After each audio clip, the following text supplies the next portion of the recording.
Welcome everybody to another edition of WCW 2006 here in TEW 2020, and as a little reminder again, I'm going to keep on doing this in TEW 2020 until SummerSlam 2006, basically as I take over WWE for the build-up to that, as is tradition, and then that's when I'll switch over to TEW 9. That'll give time for some more, updates, bug fixes and such, and let me get more comfortable with the game as I'm playing in my other series and on my own time.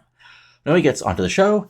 We're continuing on the road to Great American Bash, which is a Nitro pay-per-view, and we're in beautiful New Orleans, Louisiana, in front of 15,000 people in the New Orleans Arena, as Ninkyo music starts off, as the announcers put over that, last night, Kaz shocked the world by becoming the number one contender to the World Championship, and he comes out here with Yang, Kento Suzuki, and of course Stacy Keibler, and Stacy Keibler takes the mic and says, "You are looking at the future of WCW." Over a year ago, when I went to Japan and I was given control of Ninkyo here in America, I was given a goal, and that goal was domination and control. Our first step was the tag division, and we showed that completely. And now we're moving on. With Kento Suzuki as part of Ninkyo, Yang and him will continue to dominate the tag division. But last night, you saw the future of WCW, and it's the form of Kaz rising to the top. And at Great American Bash, he will become the WCW World Champion. Now I know AJ Styles is the World Heavyweight Champion, and we should respect him for what he's done. You're right, AJ has risen from the bottom to the top, but let me tell you something. Kaz has risen from even below that. Because you see, AJ Styles, even when he first arrived here in WCW, was being talked up by the so-called underground, ever since he broke into this business. But Kaz here, he was dismissed as just another nameless cruiserweight, soon to disappear back to Japan, being an undercarder. He was overlooked, underestimated, and ignored. That is until he saw what it could be under Ninkyo's tutelage and rose to the top. And now here we are with Kaz ready to take his rightful place as the top of WCW, and at the Great American Bash, it will not be a celebration of America, it will be a celebration of Ninkyo as we take the WWE World title and put it around Kaz's waist. Cue AJ Styles music, and he says, wait, Stacy, you're right one thing. Kaz, or should I say Kaz Hayashi, since that's his actual name, is a hell of a wrestler. He's evolved over the years, and I respect what he's done. But let's get one thing straight here. I'm the World Heavyweight Champion. I am the face that runs this place. And if Kaz thinks kicking a few people in the head and winning some tag titles is special, he has to be reminded I did the same damn thing. Aerial Assault, I've been in that. Tag titles, I've had a few. But here's something Kaz hasn't done. Been in main events at Meta Starrcade. Got against the best in the world and legends and come out on top. But I know in a few weeks, Kaz is going to have 100%, and for Bash, we're going to get in that ring and tear the house down. But let's have a little preview. I'm going to give these little people a little preview of the world title match tonight. But here's something. I know Kaz pretty well, I know Yang pretty well, and Kenzo, well, he looked like a big tough SOB, but he's ready for a fight. But we can make it a 6-man, and it can be Kaz, Yang, Kenzo, and me, and some old friends of yours, and cue America's Money music hits as they come out, sitting beside AJ Styles. And Stacey says, "You're on. Tonight, Ninkyo will show you why we're the most dominant force in WCW." So there you go. 6-man tag match set up for later tonight. 86, not bad. Was sort of a risk here because I wasn't sure about Stacy's or AJ's stats on their own, since usually there are a few people who are actually 90s in mic skills, but their overness and positives helped out here, and yeah, the world title feud is off to the races. And then we have an in-ring match as Ken Anderson takes on Reckless Roberts, and in 6 minutes, Ken Anderson defeats Reckless Roberts. This gets a 70, Ken Anderson gets an 81, Reckless Roberts gets a 59. Unfortunately, Reckless Roberts doesn't have nothing much to do at the moment, so he gets to be the jobber to the stars here. And post-match, Ken Anderson takes the mic and says, Well, what did I tell you? Was there any doubt? Reckless Roberts, he tried, buddy, but let's be honest, nobody beats Mr. Anderson. But that's not what I want to talk about tonight. No. You see, last week we had ourselves a little battle royal here. I tried to become a number one contender, the opportunity to go on and face AJ at Great American Bash for that world title. And you know what? I was this damn close. This close being the guy this entire crowd we proud of as our own contender. And at Great American Bash, Ken and AJ could have a match. I and AJ could have a match that everybody in this crowd could be proud of and be happy with whoever won. But There's just one little problem. One little wunderbar problem by the name of Alex Wright. See, Alex, you want to talk about being Das Wunderbar? You want to start around here with your little German wrestling skills, think you're somehow big deal? Let me remind you of something. Alex, you screwed me over last week by knocking me out of that battle royal. And I am not going to put up with that. You see, I'm the fastest rising star in WCW, and I know I kind of like people get in my way. So here's what I'm going to do. Alex, right?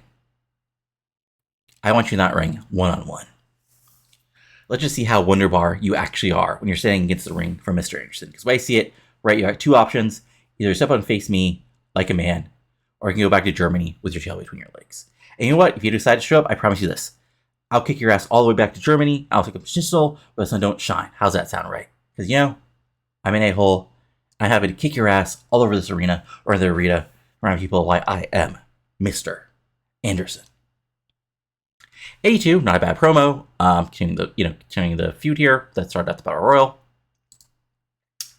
And we go backstage where we see Lizzy Dumas, who's actually now finally has her her knee brace off alongside her Captivation teammates in Lexi James and Desiree Dawkins, and she's actually stretching out, seemingly getting ready for a match.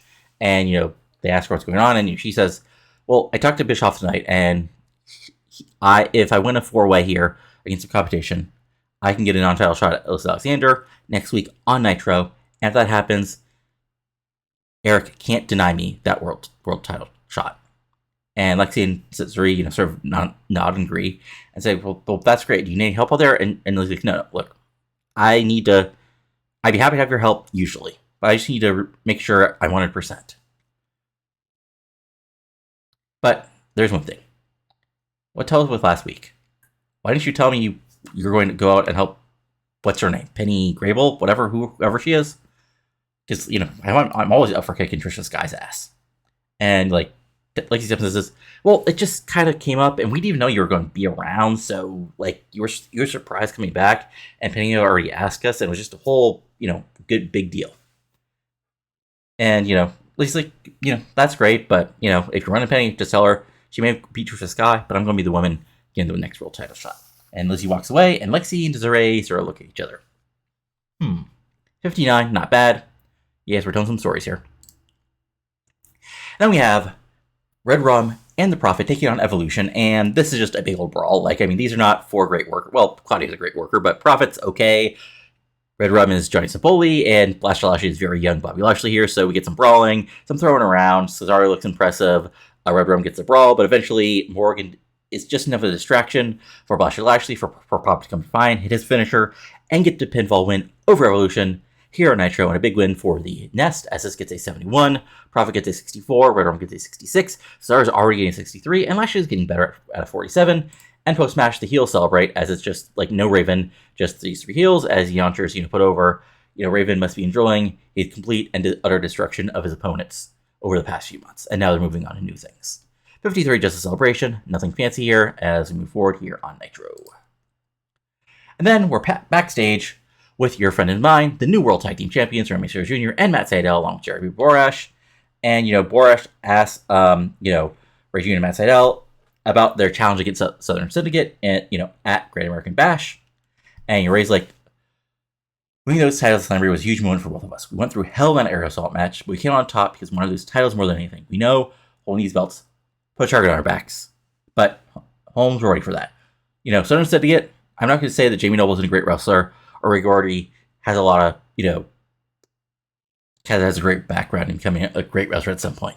But me and Matt, we team together for a reason. That's because we believe we can be a great tag team, and we proved that when we won that aerial assault match. And Matt Septon says, we've been training, we've been preparing, and we're going to show the world that we're not just a team of a moment, throwing another team that got lucky. We're the team to beat here in WCW now. And look, Jamie, Ray, they think they can out-wrestle us, but Slamboree wasn't a fluke, and sure, if you ground us, maybe you get the best of us, but first, you've got to ground us. And then, so Ray's about to be stuck again. Jamie and Ray Gordy steps in and says, Noble's like, Ray, so-called Cruiserweight legend. Let me get one straight. You made everybody fool your high-fly moves and that flashy mask in that ring. Oh, right, you've never beat me one-on-one, haven't you? Not now, not ever. Was that actually Southern? I don't know. And let's not forget your little buddy, Seto. You think just because you teamed up with Ray, you made it to the big leagues? Let me tell you something, Seto. You're not even being called a fraud. You're just another name on the list of guys we're going to run through to get those belts. And Ray recovers, steps and says, Jamie, you like running your mouth. You like to talk like you're all big and bad, but talking is going to win those belts. Look, you've beat me before, but this is a new chapter. I've got Seto on my side, and together we're going to prove why we're the World Tag Team Champions. So you guys better give everything you've got. Because we're not fighting to keep those titles, we're trying to show everyone that we're the best team in WCW. And, Nolan sort of laughs and says, big words, hope you're ready to eat them, because when Ray and I are done with you, everyone will see that Ray's just a wash-up has-been, and Matt, you're nothing but an afterthought. We're taking those titles, and by the time we're done, you're going to have two choices. Tap or hear those bones snap.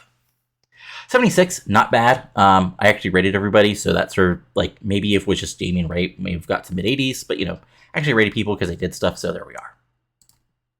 And then we're backstage with Celine Cartier in her, in the backstage area, and she's like, in sort of like, standing by the locker room, says, for the past few months, I've been a rough patch. I don't lie about that. I face setbacks, losses, and I feel like I've been out on the outside looking in, watching as others take that spotlight. But you know what? That's the nature of this business. Not every night can be a great night. Not every night can be the best in the world. But tonight I've got Wesena Busic, one half of the Women's World Tag Team Champions. I know exactly what this means. Wesena is strong and a hell of a wrestler, and she's got the will to prove it. But here's the thing. You're not stepping in the ring that are coming to tonight. You're stepping in the ring with someone who's been a champion before. I'm a former WCW Women's World Champion, and that means something. I know what it takes to be the best. I know the grind, the sacrifice, heart it takes to stay at the top. And just because I've had a rough few months doesn't mean I've lost any of that. No, tonight's an opportunity to remind everybody exactly who Celine Cartier is. So, Wesena, you're holding half of those belts. But tonight, that's not going to matter. It's just you, me, in that ring. And tonight, I'm going to send a message to everybody in the division that Celine Cartier may be down, but she is sure as hell not out. 60, not bad, as we continue in the feud here. And then we have our four-way, which includes Lizzy Dumas, Ariel Lamore, Lila Vivas, and Ronnie Jr., a.k.a. Lizzy Dumas and Three Jobbers. I mean, if we're being honest here, Lizzy picks up the win in 7 minutes when she pins Lila Vivas. Like, nothing fancy here, just a win to get her back on TV. Make sure her stats are still not bad, and she doesn't have ring rust, which I don't think she does. Let's just see. Okay, just poor momentum. So 69, Ronnie gets a 49, Live gets a 50, Lizzy gets a 71, Ariel gets a 61, which isn't bad. And then Lizzy celebrates to a 67. And then we cut backstage, where Jimmy Rave is, backstage doing backstage stuff. And then, in comes Mysti, and, she's like, well, if it isn't Jimmy Rave, I've heard what everybody's saying. They've been trying to get Bischoff to give you a title shot, and you think just because you got a few wins on TV, you deserve to be the man that tries to get that title off of Cassidy O'Reilly. You must be really eager for a chance to stop into the spotlight. And Jimmy's like, look, I'm just doing what any good wrestler would do. Cassidy's holding on something that I want, and I'm going to go to that ring and prove I'm the better wrestler. And Mysti sort of laughs and says, oh, Jimmy, you're so determined. I like that. But here's the thing. I think you're going about this all wrong. You see, instead of barking up the wrong tree, why don't you consider other options? Maybe you stop asking Cassidy about the title shot. I could reward you in the way those fake party girls from the social scene could even dream of. What do you say? Maybe I could show you a good time and show you what a real woman is all about. And Ray sort of pushes away and says, nice try, Mysti. You've got the wrong guy. You see, me and Chelsea had some fun, but if I wanted trash, I would go over by the dumpster. So I'm not here to play your little games. Just go along and tell Cassidy that your little plan failed. And when I give him that ring, I'm going to end his Cruiserweight reign just like that. Fine, Jimmy. I didn't want you anyway. I have a real man like Cassidy. You could have had me. You have had everything. But instead, you're just another wannabe who will fall short against the hottest free agent signing in WCW and the Cruiserweight champion. So there you go. 57. Had to do the rating. Then we have Brother Ray. Eric Watts make his long-awaited WCW return, and he gets killed in Brother Ray by 4 minutes with a full Nelson bomb. I mean, this is just complete squash. We don't even like I'm surprised if Eric Watts even gets like a name. He just dies. 4 minutes. Brother Ray gets 884. Eric Watts gets a 25. Of course, the crowd is booing as Brother Ray takes the mic afterwards. And he says, you know, I've been hearing a lot of talk since Slamboree passing. Why? But before I even start explaining anything, let me set the record straight. I don't owe anybody in this arena or anywhere in the world a damn thing. I only owe explanations to two people. My brother and the rest of my family. See, I've been busting my ass in this business longer than some of you have been alive, and what do I get in return? Disrespect. Over and over again. After everything I've done in that ring, after every war I've fought, I still get overlooked, dismissed, and treated like I'm just another guy. Well, that ended at Slamboree. Because let me take it all back to Bound for Glory last year. I was this close. This damn close to becoming the WCW World Champion. You remember that, right? I went toe-to-toe with the best in the world. And the match was raved about worldwide. Everyone was talking about Brother Ray put on one of the greatest performances of his career. But what did I get from my troubles at Starrcade? I mean, I understood. I couldn't get another title shot because AJ Styles had the shot. That was fine. But did I get a prominent match? Did I get a chance to prove myself? No. I was forced to pretend I gave her crap about whether Eric Bischoff got the #1 draft pick or not. I was a pawn in his little game. I played along and thought, hey, maybe this will give me the respect I deserve. And in the year, as part of Nitro, after helping Bischoff win, I would get something that I deserve. But okay, nothing happened. That's fine. I decided to prove it was my time. So what did I do? I beat Eddy Guerrero. And not only did I beat Eddy Guerrero, I beat him right in the middle of the damn ring in a Chicago Death match. I didn't just beat him, I destroyed him. What did I get for that? Praise, respect, glory? No, instead it was oh, you got too violent, you went too far. Too violent? Too violent? It was a Chicago Death match. What do you expect, huh? We're not playing patty cake out here, we're fighting to the dive. But no, instead of celebrating a victory, I was some kind of monster who had gone too far. And then, because I was still trying to play nice, I set back up Truth and Ken Anderson. Not because, I was great friends with them, because Raven has always been a self-absorbed piece of crap, even back in Atlanta Extreme. But hey, hopefully those guys would have my back, and I was thinking it was happening. But then, at Slamboree, what happens?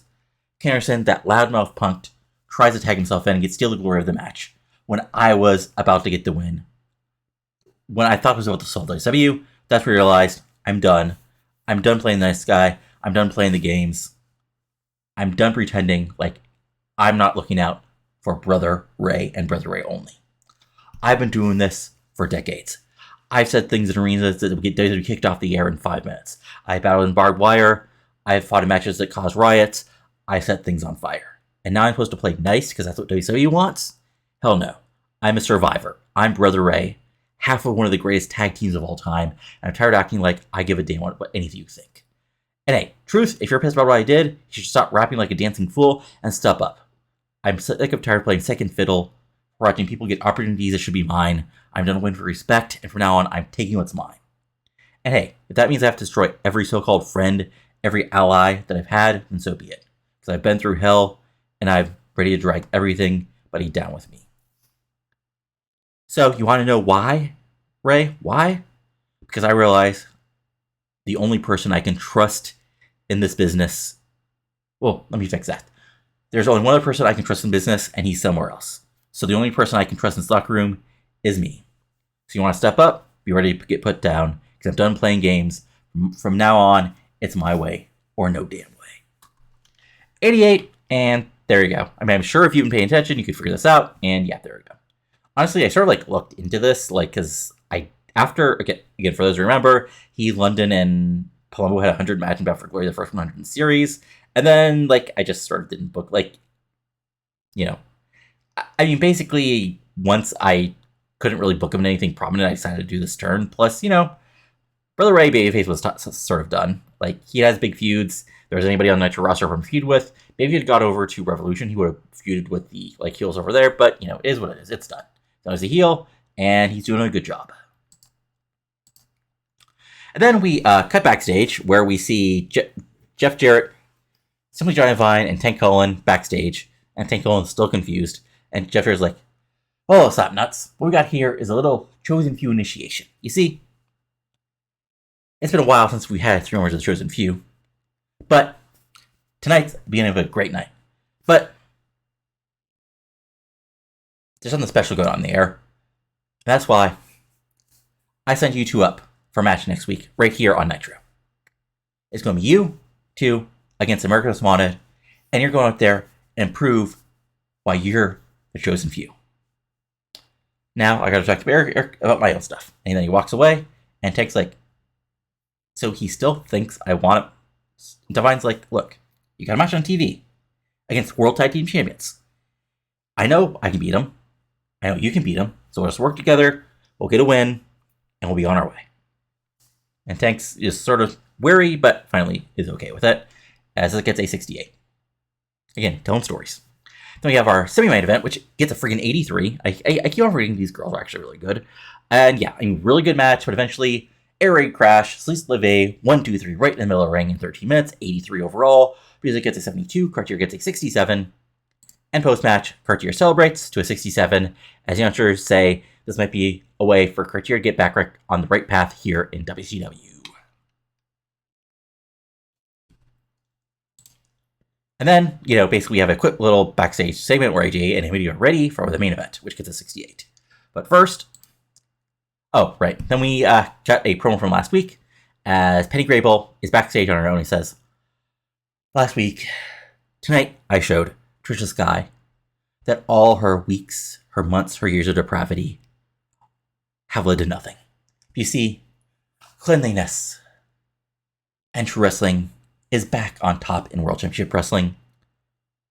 But there's still one last goal. That gold around my waist to truly show that purity and grace is back in control of professional wrestling. And Trisha, if you know what's good for you, you will go back to barking like a dog in mud wrestling matches. Because the era of goodliness is beginning. 71, not bad. And then we got our 100, good stuff. Okay, so Eddy Guerrero's music hits, Viva Guerrero. And here's the thing. Eddy's like a total heel, but he's still Eddy Guerrero, so he still gets like a mixed pop.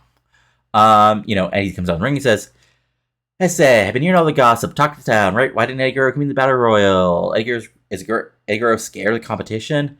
Hell, I even heard people saying I'm losing my edge. Well, Holmes, here I am being told to come out here and address all this nonsense. Jamie staying here, get all worked up because Kaz is getting a title shot. Well, let me set the record straight. Kaz is a great wrestler. There's no denying that. He's hell of a talent. I hope he kicks AJ Styles head off at a Great American Bash. But you know what? Kaz is not Eddy Guerrero. I'm still the best in the world. I'm still better than Kaz. But hey, good luck to him. Better than AJ. Better than anybody in the locker room. And you know why? Because I'm Eddy damn Guerrero. I deserve more to be just another guy in the Battle Royal. I deserve more to be just another name on a list of contenders. I've been at the top of the business for a reason. I'm not to be disrespected by anyone. Not by you, not by suits in the back, and certainly not by the so-called face that runs this place. And look, I'm not going to stand here and pretend I'm upset Kaz is getting a title shot. I'm not going to play the game. I don't need to put myself in some gimmick match to prove myself. And look, if anybody has a problem with that, dun dun dun. I'm sorry, I can't do Goldberg's music, but Goldberg's music, and here we go. Out comes Goldberg to a big pop. As he actually put over, he wasn't as part of the Battle Royal because he's doing other, work for WCW, and now he's here tonight. And he gets in the ring, and he stares at Eddy. He's down and he says, Eddy, you think you're above this business? You think you're too good to compete? Look, I've heard some arrogance in my time after we were both in the same locker room as Hogan, Nash, and the rest. You take the cake. Sure, you come from a famous family, but let me tell you something. You had to earn it, and so did I. Nothing was handed to me either. I was thrown in that ring nearly a decade ago in black trink with no music, no fanfare against humors. Nobody held who I was, and nobody cared. But I made the best of my moment, Eddy, and every damn moment after that. I fought and clawed to my way to the top until I was in a Georgia Dome in front of 40,000 people, Jack carrying Hulk Hogan, and becoming the WCW World Champion. I never took a night off, never turned down the match, and never said I was above everything. And Eddy just sort of smirks and says, oh, wow, look, that's real easy to say for the guy. WCW is scared to piss off in case he runs off to New York. It's easy to act humble whenever he jumps at your every command. Hell, if you go above Eric's head, I bet they'll jump they'll just, jump, ask how high when you tell them to jump. Meanwhile, real talent like Eddy Guerrero gets abandoned, pushed aside like yesterday's news, just because idiots in Peoria prefer a muscle-up dork like you. Guerrero's like, talent's something I respect, Eddy. But here's the thing. I remember our last match. You and me one-on-one. Do you remember how that ended, Eddy? And ended with me jackhammering your ass to the mat. So if you want to get that ring and prove yourself against me, demand, then I'll be happy to do so.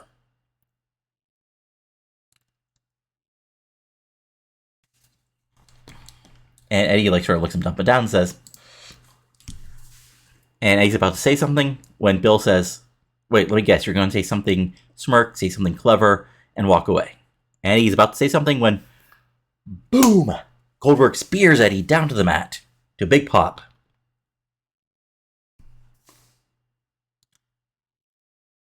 So now I get to say something clever, or I guess not that clever, but just, you're next.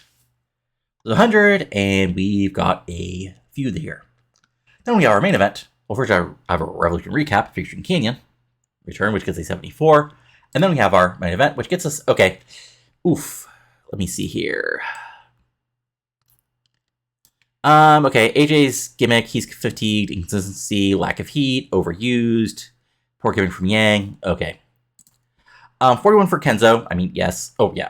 Okay. Match was basically back and forth. AJ and Kaz have a little bit of a preview, but then comes basically a tag match between Yang and Kenzo versus America Most Wanted. But then Storm accidentally, what happens here is, Chris Harris accidentally nails James Storm, and that allows Kenzo to drill James Storm with a sit-down powerbomb and pick up the pinfall victory here on Nitro as Kenzo gets a 41. Yang gets a 77, Kaz gets a freaking 97, Hazard gets a 76, Storm gets an 82, and AJ gets a 93. Overall, though, the show itself gets us an 85. Okay. Yes, I know. I put Kenzo in the main event. I expected him to get dinged for being overused. But anyway, good show, good start, especially considering we had, that main event feud had to basically be the start of a new feud, which will probably last for 2 years as I, put every main eventer in it eventually, as I tend to do. Let's see here, as we let this roll through. Survey says, rolling. Oh, shoot. I forgot. Okay. I'm an idiot. I'll get to why in a second. Nothing that major, not the end of the world or anything, but slightly annoying. Slightly annoying in a, world-building thing, not in a, it actually hurts the game thing. But anyway, okay, interesting. Vampiro might be gone, because here's the thing. He's not that over, and he's not that good. If we actually look at his skills, I bet, he's been slowly falling because, it's Vampiro. Vampiro in 2006, he was, not great. Let's see here, we got some mail here. Okay. Oh, okay, interesting. Okay, so is this, holy shit, wait, oops. Well, okay, I guess we're losing, easy money. I thought he was still able to contract. Well, here's the thing. He's still injured for another 8 months, so he's basically works better as a pure wrestler, a pure bangers guy, and he's not that. Well, he's injured, so he can go over at the WWE. AJ thinks Morgan is a natural talker. Thanks, James Storm. Thanks, James. She's a manager. And Rennie's probably going back to WWE. But Nitro got a 1.78. Raw got a 1.87. And we had Adam Jacobs defeat Rico. Viscera drawing with GV Juice. CM Punk and TNA defeating Grandmaster Sexy and Sandman and Maven. Mahal defeating Chantel Fierce. Big Show defeating Charlie Haas. Vampiro defeating Steven Richards. And Batista and JBL defeating DDP and Skyfall Cave Lion. So they got an 86. Also, as a side note for the battle, they unfortunately beat us by 2 points. Oh, right. That's the other thing is they did have a pay-per-view, which I'll get to in a minute. So yeah. They had a pay-per-view. WWE did. which was a Raw only pay-per-view or SmackDown only pay-per-view. So I don't feel that bad about like not being part of it. But there's some interesting matches. For example, Danger Dragon defeated Savio Vega in a 65. We had Angel Obscura defeating Selena Majors to retain the women's title in a 64. We had Johnny Grunge defeating Tony Mamaluke. Sure. We had Val Venus defeating Nick Mortati in an actually pretty good match. Billy Gunn and Simone Gangster Party defeating Rikishi, Hawk, and Animal. The Simone Gangster Party explode, I guess. Oh yeah, I remember. That is Cody, Hawk, and Animal because I like my dumb puns. Scott Steiner defeated Spike Dudley and Marty Jannetty in a pretty good match. I imagine this was basically like a 1-on-2 match. Marty Jannetty is not good. Steiner's actually shockingly good. Jackie Gayden and Veronica Vane defeated Shaniqua and Ivory in a 73. Okay. Mark Henry defeated Kane in a cage match. Is the Mark Henry push finally beginning? Okay, and this was like an insane match. So we had Chris Benoit and Roland Regal defeat Street Suburbs, which is Homicide and Spanky, and Brock Lesnar and Justice, which is Abyss, in a 97. I mean, great match. Yeah. Brock's hitting hundreds out here. Christian won a 4-way to retain the IC title versus Gladiator, Devon Dubois, and Farouk. So yeah, Ron Simmons is the odd man out there. And the main event, Chris Jericho defeated The Undertaker in a cage match to retain the WF title in a 95. So there we go. For our new storylines, let's see here. Raw. Nitro Against the Darkness is at a 71. Captivating Nitro is at a 71. 78 for our main event feud. Lack of Respect is at a 90. Mysti and Maverick is at a 66. Never Noble's at a 77. One Spot Two Men is at a 79. Respect Needs Beard is at a 77. And the New Trojan's at a 68. So I'll be back in just a moment with Revolution. And welcome everybody to Revolution, live from Ames, Iowa, as we start out with Kanyon and Kurt Angle making their way down to the ring.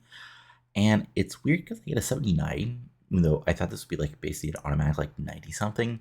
I'm guessing Kurt Angle's like let me see, was there anything else? I guess like the low heat of the other storyline, but that shouldn't mark it down first. Okay, maybe it's just some bad rolls. Anyway, Kanyon takes Mike and says, it feels damn good to be back in this ring. I spent a week sitting at home, watching the thrillers run their mouths, watching them do whatever the hell they wanted, and all I could do was watch, because thanks to those punks, I was out of commission.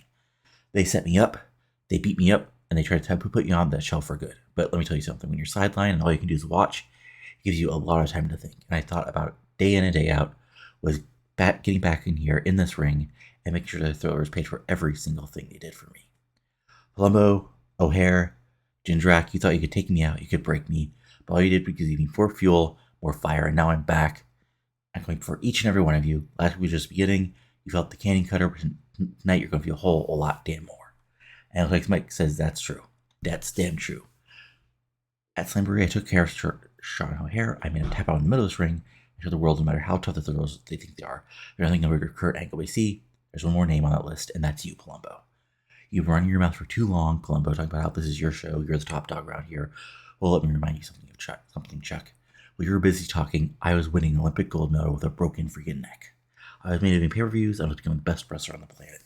Tonight, you're going to find exactly what that means.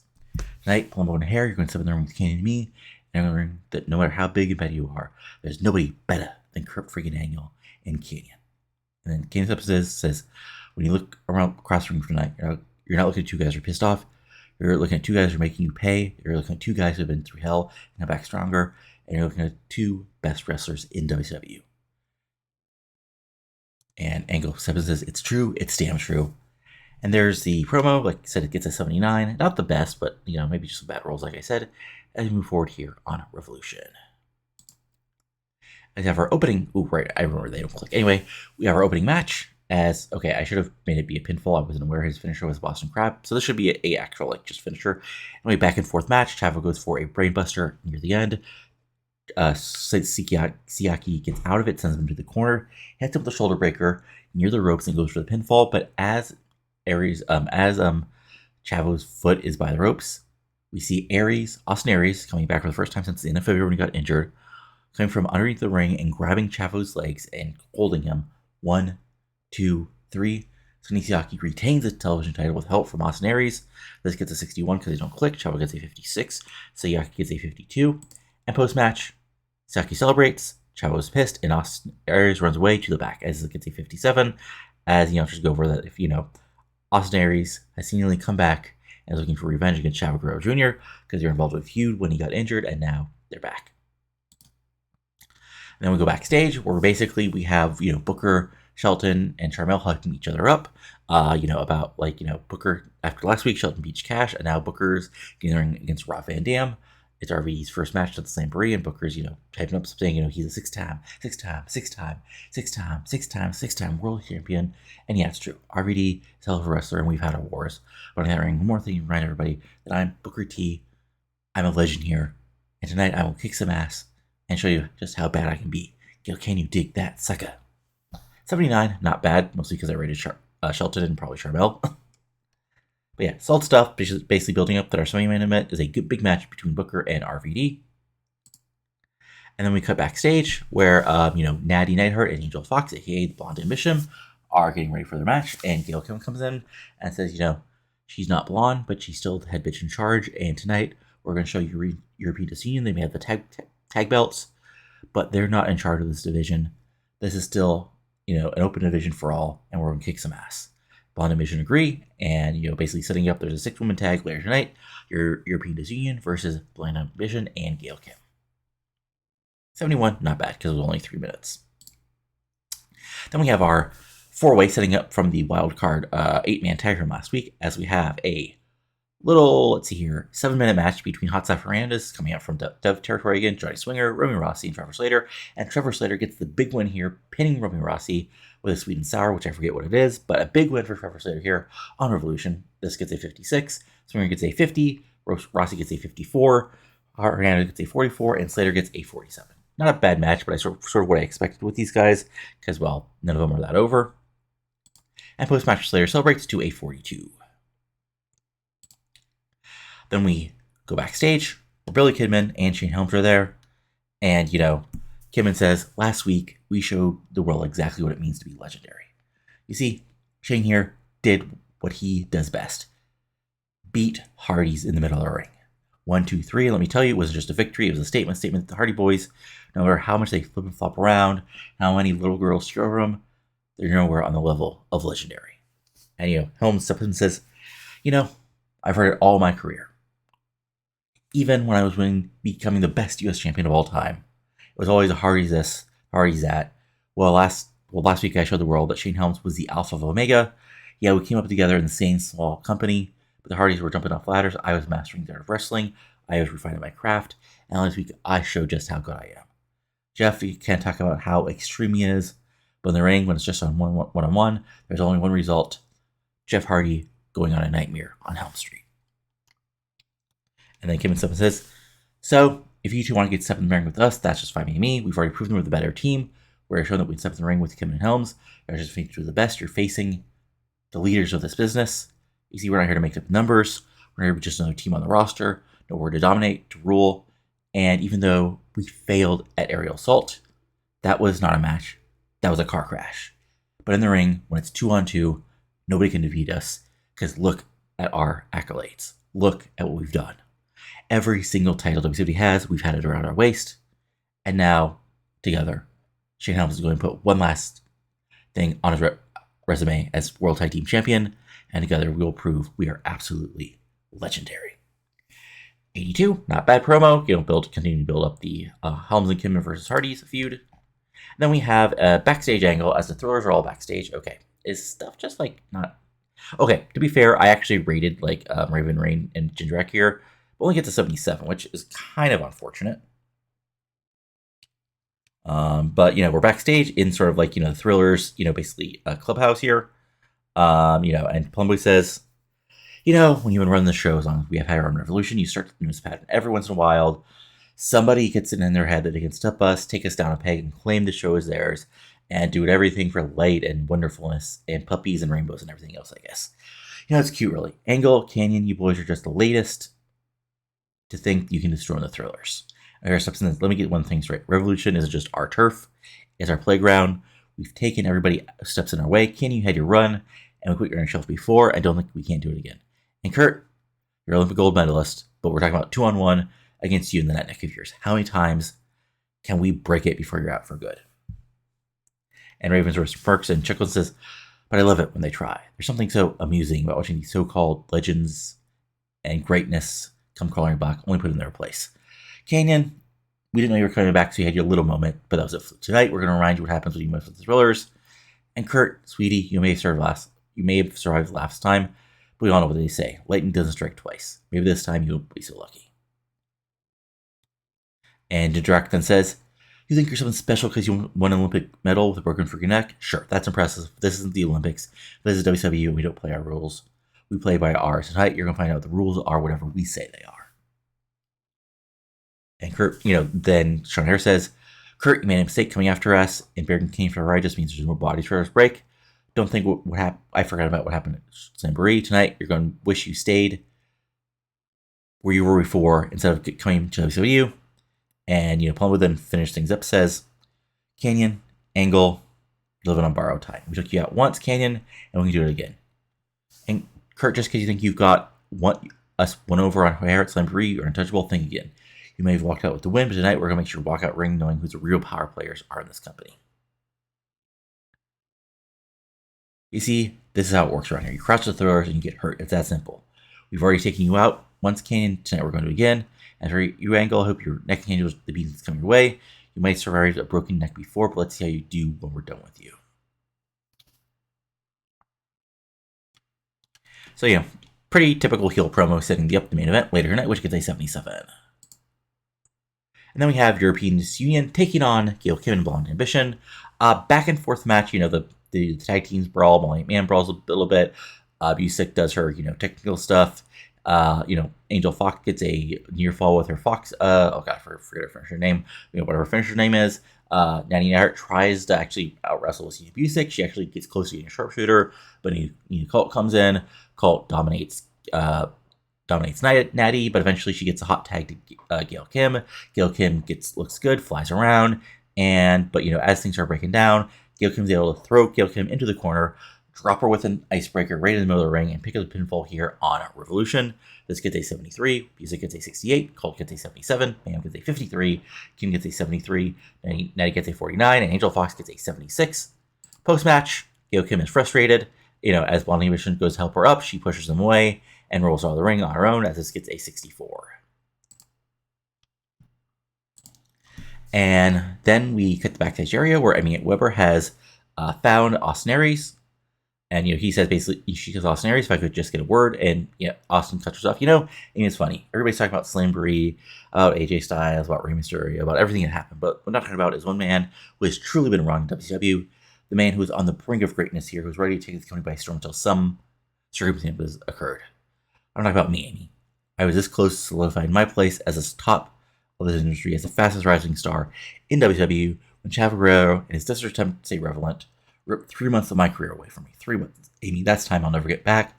Time where I could be winning matches and rising to the top, but instead I was sidelined watching from the background. But you see, a guy like me, I know when to pick my spots. I knew exactly when to come back and rip something away from Chavo, just like he did to me, that TV title. That's just the beginning. I'm not here to play second fiddle anymore. I'm going to take what's mine. And if anybody in the locker room thinks they're going to stand in the way, they're sorely mistaken. Chavo, whoever, doesn't matter. You're all stepping stones on my path to greatness. And trust me, I'm just getting started. 54, not bad. Austin's not that over, so we're building him up. And also a 3-minute promo. Then we have an interesting video as the screen goes black for a minute. Then we have some soft Enya type music playing in the background. There's some dream swirling mist, faint glimmers of light, abstract patterns, all sorts of wacky stuff, ancient symbols, and Keenan Sharp's voiceover begins and says, "There comes a time in every life when the mind must awaken to the truth, when the soul must cast off the shackles of ignorance and embrace the truth, the path of true enlightenment. That time, my friends, that time is now." We see, basically quick clips of Keenan, Sharp's career over in WCW, and then we cut to a close-up of Keenan's face as his eyes are closed in deep meditation. Before it dissolves into the light, he says, "For too long, this world's been clouded by darkness, by deceit, by those who lead us astray. But in the darkness, there's always a light, a beacon, a guide. I've returned not just to reclaim what's mine, but to lead all of WCW into a new era, an era of clarity, of purpose, of enlightenment." And more visually become more intense, flashing between scenes of followers kneeling, and Keenan standing on top of some sort of structure, arms outstretched, and he says, "The age of enlightenment is upon us. And those who choose to follow me will find themselves reborn, but those who resist, those who cling to the old ways, they'll be swept away by the tides of change. Hurry yourselves, for the awakening has begun. Basically just, hey, remember Keenan Sharp? He's been gone for a bit, so just, a slight resetting as this gets an 82. And then, we come back from commercial, and RVD music get two big boos as he comes down to the ring with Paul Heyman. And of course, Paul Heyman, takes the mic and says, "Ladies and gentlemen, my name is Paul Heyman. Tonight, I stand before you with a message that's been echoing in my mind ever since the Travis that was Slamboree. A Travis Lee. A pure setup in Charlotte. A steal at Slamboree, wherever you want to call it. My client, Rob Van Dam, had his title once again stolen from him. Your rate stolen. But hey, that's happened to WCW manager decides to against the very man who has carried this brand on his back for years. This man who was, and forever will be the whole effing show, Mr. Wednesday Night, and the #1 star in professional wrestling. You see, last night, at Slamboree, AJ Styles may have walked him out of the three-way dance with the WCW World Heavyweight Champion still in his possession. He did it only by the grace of a mere fluke. But you know what? We're not even mad at that. In fact, I'm glad AJ is a champion. Do you know why? Because it means that Eddy Guerrero didn't profit from eliminating Rob Van Dam. It means that Eddy Guerrero didn't bask in the glory of the championship he didn't truly earn. It means that AJ Styles is still clinging onto a title that rightfully belongs to the waist of the man who was, and forever will be the greatest wrestler in the world, Rob Van Dam. And Van takes mic and says, Paul, you've got to win. Slamboree was a screw job, no doubt about it. Let's focus on tonight. Tonight, about reminding everybody what happened when you step in the ring with me, RVD. And, we look to the back of this Booker, man. We've been up and down this road together. Techie partners, enemies, partners again. It's some little dance. The story always seems down the same way with Rob Van Dam on top. Now, Booker, look, man, I respect what you've done in this business. You've been champion, you've been the man, but that was then and this is now. You're hanging on, clinging on to anything to keep you relevant. Team up with Shelton Benjamin, that's going to keep you in the game. But let's face it, Book, you're cooked. You're just another veteran trying to keep up with the new breed. And tonight, I'm going to show you why you should have hung the boots the last time I beat you in that ring. But hey, man, don't take it personally. It's nothing personal. Just I'm Rob Van Dam, and you're not. And tonight is going to be another reminder of what happens when you hard you try. Know how many people you team up with. You can't touch RVD. And we take Spike back and says, Booker T, you're stepping in the ring, man who transcends the industry, the man who's the cornerstone of the line of extreme, who set the stand for what it means to be a world-class athlete in this business, the man who single-handedly defined extreme wrestling and continues to push the boundaries of what is possible inside that square circle. He is Mr. Pay-Per-View, he is Mr. Wednesday Night, he is Mr. Revolution, he's a whole effing show, Rob Van Dam. But tonight begins a new campaign to remind everybody what my man was robbed at Slamboree, and why this is just beginning of something new. A campaign to play with rightfully is. A campaign to show the whole world that Rob Van Dam is and remains the top of this industry. 82. So maybe we're just having a bad promo night. I don't know. Anyway, the match happens, and it's actually a decent match. 84. Unfortunately, Booker is injured, so he's sort of hurt now. But clean win. Booker T gets his spots in, but RVD takes over and just gets the win here with the 5-star Frog Splash. Gets an 84. Van Dam gets a 94. Booker T gets a 67. But post-match, the attack continues until Shelton runs in and makes a save. And RVD rolls out with a smirk as this gets a 74.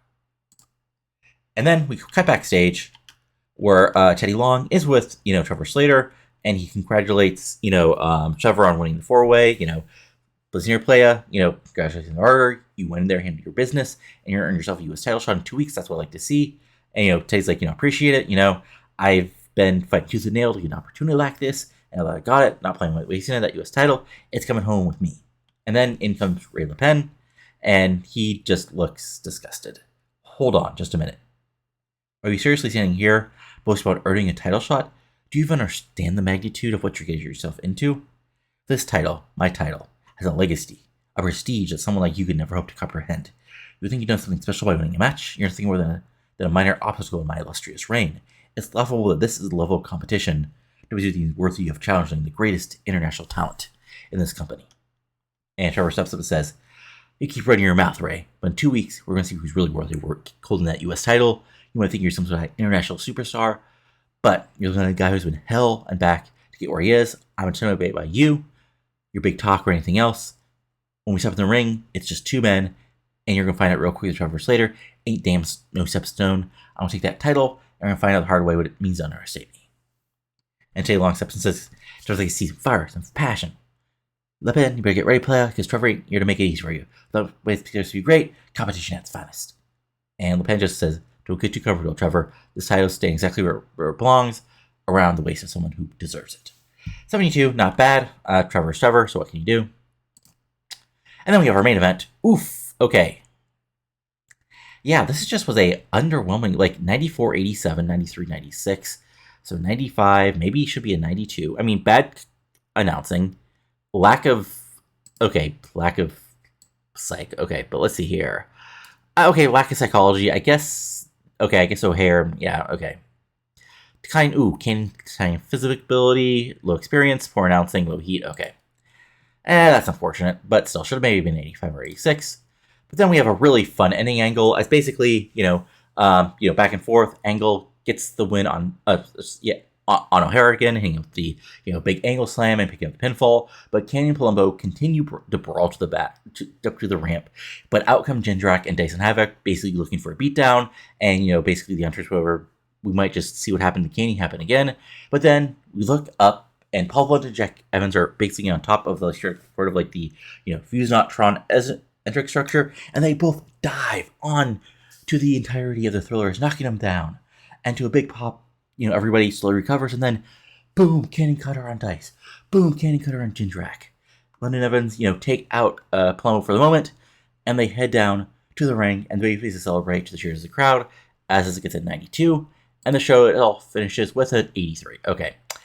Not our best, I don't know. I think maybe just some angles aren't hot enough, and that was killing things, and some bad rolls, like the bad psych note and plus commentary. Regardless, stuff happens, what can you do? As this loads up.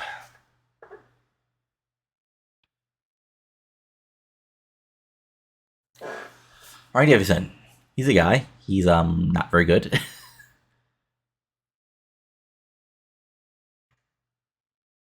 So let's see here. Loading. There we go. All right. Mail call. Oh. So we had something interesting as Great Suzuki and Nick and Lee had broken up after Great Suzuki was caught cheating with Kara Slice. So that's funny considering her gimmick. She's Penny Grable, but I guess they're together now. Interesting. Sean Stasiak was extended by Eric Bischoff, so he gets paid for doing nothing. Because unfortunately, he's not even over, and he's not good. So there's nothing really for me to do with him. I have not used him in nearly basically I have not used him off. He did one job to Keith Walker and one job to Sean O'Haire, and before that, he was he's been on True drops sod duty for most of the last couple of years because I have nothing to do with them. Anyway, let's look at our storyline. So Revolutions, Expanding Horizons at a 73, Legendaries at an 84, No Mentors Needed at a 78, Old Enemies and Friends at an 80, Thrilling Angles at an 84, TV Title Fun is at a 58, Walking Wars at an 86, and Who Do You Trust is up to a 79. So hopefully, we brought everything back up. And if we look at what WWE did for SmackDown, we had Legends of Obscure defeating Ivory again to retain the women's title. We had Jackie Gay defeat Shaniqua. We had Justice, Brock Lesnar, and Christian beating Val Venis and the Simone Gangster Party in a 90. Sure. We had Street Silver defeating Billy Gunn and the Gladiator in 78. Chris Benoit defeating Farouk. Regal defeating Scott Steiner in a 90. And Taker defeating Rikishi. So sort of a setup show there. That's. And then if we look at our DevFed, NBA Wildside had for the TV show Creed, Stallings, and Major defeating TJ Perkins, Morgan, and Durarte. Some people looking close, others not so close. Hernandez defeated Elijah Burke. John Figgis defeated Rick Michaels, and that's about what I care about. Then for our weekly house show, we had Lance Hoyt defeat Elijah Burke and Bryan Danielson. TJ Perkins defeated Brett Major. Kurt Stallings, Onyx, and Tony Jones defeated Rick Michaels, Morgan Durarte. And that's about it for stuff I care about. Then if we go to American Wrestling Queens, we have the weekly show, which had Madison Eagles, Josie, and Blanchard defeat Carly Chambers, Lance Fernisha. Decent women. Michelle McCool defeated Tracy Taylor. Portia Perez and Emi Sakura defeated Amazing Colin Madison Sinclair. And then for Ladies' Night, we had Eagles, Josie and Blanchard defeating Tracy Trailer, Lane Tranisha in a 44. We had Amazing Con defeat Carly Chambers in a 53. And we had McCool defeating Madison Sinclair and Emi Sakura. And we had Maya Osaka defeating Portia Perez. So there we go. If we look at HWA, not much really going on here. The regen is still here, doing okay. Mustafa Ali's still much better than he should be at 17. And yeah, that's really much of note. OVW is doing OVW things. Regens are fighting, getting closer. Trent Breaker is still your OVW champion. And yeah, that's really about it.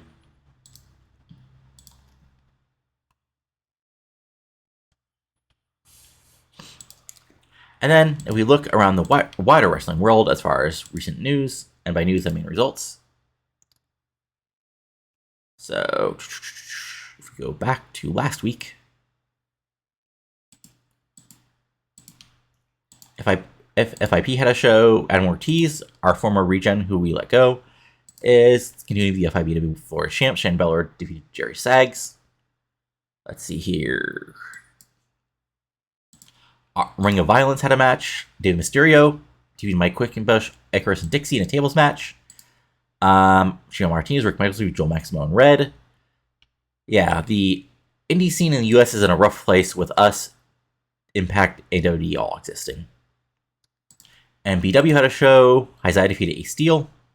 Last Rue defeated Demon in a, I guess, WCW special. Let's see here. 3PW had a big show. Chino Martinez versus Excalibur. Jay Lethal versus Bruiser Mastino. And yeah, that's about it. Much of note. Let's see here. Noah had a big show. Actually, we'll finish up with them. As Stampede Wrestling had a show. Kevin Steen defeated PCO. And then Noah had a big show. In, I think this is Budokan, or one of them. Anyway, let's see here. On the pre-show, stuff really doesn't matter. Yeah, really nothing of note here. Horse Boulder defeated Tuan Honda. Kanemaru defeated Shiga.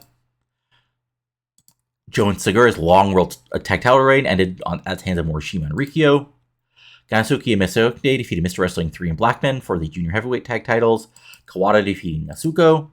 Fujita defeated Yasuda in a big old two guys beating the shit out of each other. Kenta Kobayashi defeated Shane. So yes, we live in a world where Kenta and Shane wrestled in 2006, and it wasn't bad. Ricky Marvin retained the junior heavyweight title, defeating Marufuji. And Masano Agua defeated Hagiyama and Takayama in the main event, which got an 89. So there we are. Like I said, we're continuing this on until SummerSlam 2006. But that's for now. If you enjoyed this, go to the like, comment below. Like it, subscribe to the channel for this and my TW9 series. Who knows what else might pop up.